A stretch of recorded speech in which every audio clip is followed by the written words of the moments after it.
Today we're going to talk about spooling a reel. I chose this demonstration because I've been doing this since I was 5 and it was really great to build memories with.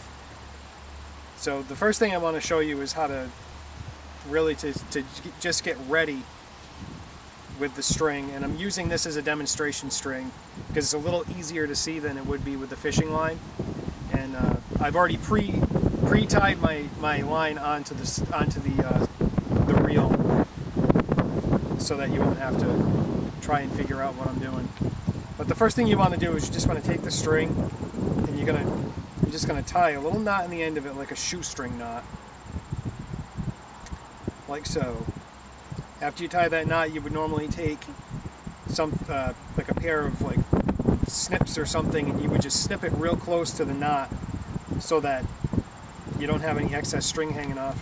And the reason why you do that is because if you don't, and you put this on the reel and you're reeling it in, the line can get tangled up and then you'd have to start all over again. So you want to just trim that off, and after you do that, you're going to take, you just slide it down, you bring your 2 thumbs back together like so, and then you have this loop, and you're just going to take another loop and put it through so it builds like a noose. Of course it didn't work for me. It's pretty funny, but you get the gist.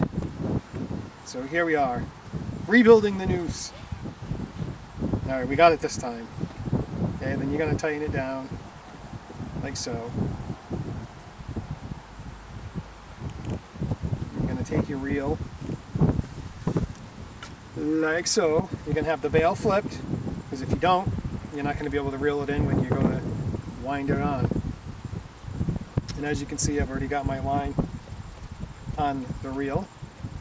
Just slip it over the top, and the reason why you want the noose is so you can tighten it down, right? So you pull it, and it will get really tight around the reel. When you use the fishing line, you'll actually be able to work it so that this knot will come all the way to the reel, and it will get real tight on there, so you'll be able to spool it on. Okay? Now I'm going to get rid of that string, and we're going to flip the bail over. I'm going to make sure that you have it on there so that you can spool it on. And I normally like to hold my string up here. I hold my finger. You want a little bit of tension on it, not enough to stretch the string. You don't want to stretch the string, but you want it so that it spools on tight. Okay? And when you have the spool, can you see Kaylin? All right, this is Kaylin, and we've already built some memories. She's going to be 7 on Monday, so happy birthday to Kaylin. Okay, and when you're spooling it on, you want to hold it like this so that the string is actually hanging off to the right. And how it'll work is that you want it to spool off, Kaylin. You want to hold it like this. Just like this. Yep, nope, don't hold it like that, but hold it right on the edge. On the edge. No hand, you can't have your hand over it, but you have to have your finger so that the line can come off. This is perfect. Okay, let me show you. See, you're getting yourself all tangled up in the line. You want to hold it like this. Hold it like this. See how Daddy's holding it? Like that. There you go. See, so now your hands aren't in the way. Now I need to make sure I don't get tangled in my stuff. Very nice. I hope I don't get docked points for having to get my daughter to hold the spool right. You're still not holding it right, Kaylin. You need to hold it flat towards me.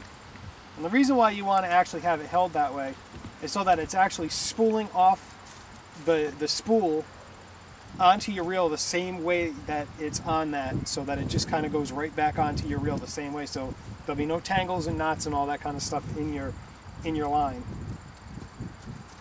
And as I'm doing this, I chose this actual location where I'm at right now because this is actually the first place that I ever went fishing, and it was with my stepbrother, who's about 14 years older than me, and I was maybe I was 5, and as I did go fishing with him, it was one of the, like, just a really special time, and it's a memory that I'll never forget. And it's, gosh, been 30 years now, and I just remember how it felt. Like, I was just so proud to be with my older brother, and he was like taking that special time to take me fishing and stuff.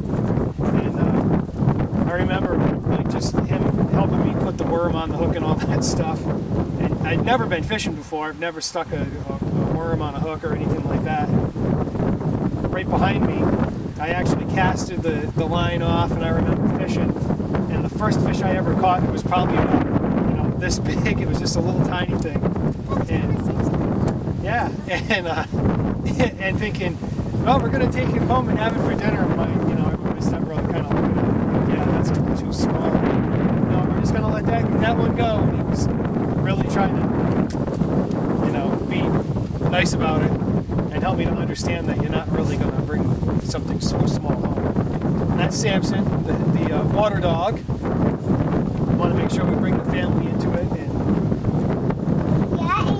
and you only want, when you're reeling this in, you're going to get to about back to the reeling, obviously, is that you get back to about, you don't want to be too much on, because when you go to cast and stuff like that later on, it has a tendency to unspool off the actual reel, and then you'll have a big tangled up mess in a knot, and then you'll have to untangle it, and it's not very fun, especially when you're trying to fish and you've just finished putting the hook and the worm on and a nice little dauber, and you got it out in the water, and all of a sudden you look down, you got this tangled up mess.